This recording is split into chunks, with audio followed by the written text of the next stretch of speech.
अखिलेश जी, कुछ लोग आपसे सवाल पूछना चाहते हैं, लेकिन एक चीज मैं आपसे जानना चाहता हूं। जब शपथ ग्रहण हो रहा था, तब मुलायम सिंह जी के साथ आप मोदी जी के पास जाते हैं, क्या गुफ्तगू हुई, बताएंगे थोड़ा? मैं बता दूंगा, सच नहीं मानोगे, लेकिन बता दीजिए आप। नेताजी ने कहा, प्रधानमंत्री जी बच के रहना, ये मेरा बेटा है।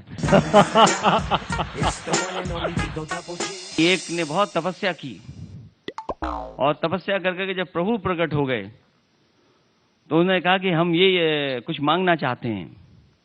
तो प्रभु ने कहा कि मांगना तो चाहते हो, ठीक है, मैं दूंगा, लेकिन याद रखना, जो तुम मांगोगे उसका डबल हम देंगे आपके पड़ोसी को।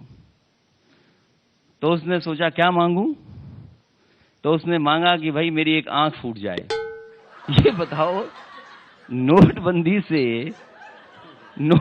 से कौन सा लाभ हो गया, ये बताओ। सबसे पहले मैं आपकी सराहना करनी चाहती हूँ कि आपने पब्लिक के लिए गोमती रिवर फ्रंट व्यू बनाया। थैंक यू सो मच, लेकिन आप अपने भाई के साथ मत जाना उधर।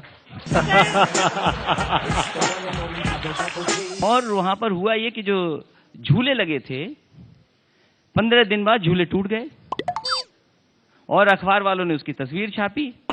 तो मैंने अधिकारियों को बुलाया, मैंने कहा तुम समझते नहीं हो हिंदुस्तान को, हमारे भारत को नहीं समझते तुम। यहाँ बच्चों के साथ पापा भी झूले पे बैठते हैं। इस लखनऊ में यदि आप 15 या 20 फ्लाईओवर बनवा देते सड़कों के ऊपर, जिससे कि वाहनों की रफ्तार लगातार बिना रुके निकलती रहती, तो क्या वो ज्यादा अच्छा नहीं था जनहित में? आपको ट्रैफिक की चिंता है? आपको एक काम करना चाहिए, आज ही साइकिल खरीद लो एक, और निकल जाइए साइकिल ट्रैक पर, कोई जाम में नहीं फंसोगे आप। और कहीं जाम लगे तो ऊपर उठा लेना साइकिल, निकल जाना वहां से। इनको, जो गौ रक्षक और जो हिंदू वाहिनी के लोग हैं, इन्हें दिल्ली में जाना चाहिए, और बीजेपी के लोगों ने भी ऐसी शादी की है, उन पर भी हमला करना चाहिए। क्यों नहीं कर रहे हमला उन पर? और फिर आप लोग बंबई में फिल्म बना रहे हो। मैंने एक कम उम्र के नौजवान से पूछा कि ये बताओ, नई फिल्म कौन सी आ रही जो तुम देखोगे? उसने कहा कि जो नई फिल्म आ रही है उसका नाम है हाफ गर्लफ्रेंड, मैं इंतजार कर रहा हूं। मैं समझता हूं देश को नई दिशा की जरूरत है और नई लीडरशिप की जरूरत है। सीमा तक अभी नहीं पहुंचा हूं मैं।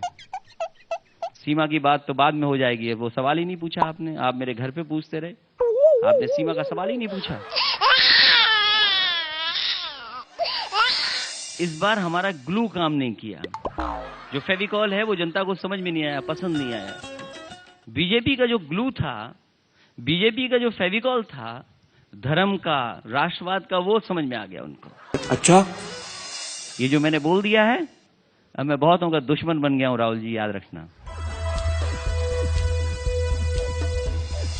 अखिलेश जी, बहुत बहुत शुक्रिया। Thank you so much. बड़े बेबाक और सटीक जवाब दिए होंगे, उसके इंतजार आपको ज्यादा है, इसलिए बहुत बहुत धन्यवाद। नहीं, पहले मैं आपका शुक्रिया। अंधेरे में वो दिखाई नहीं दे रहे हो।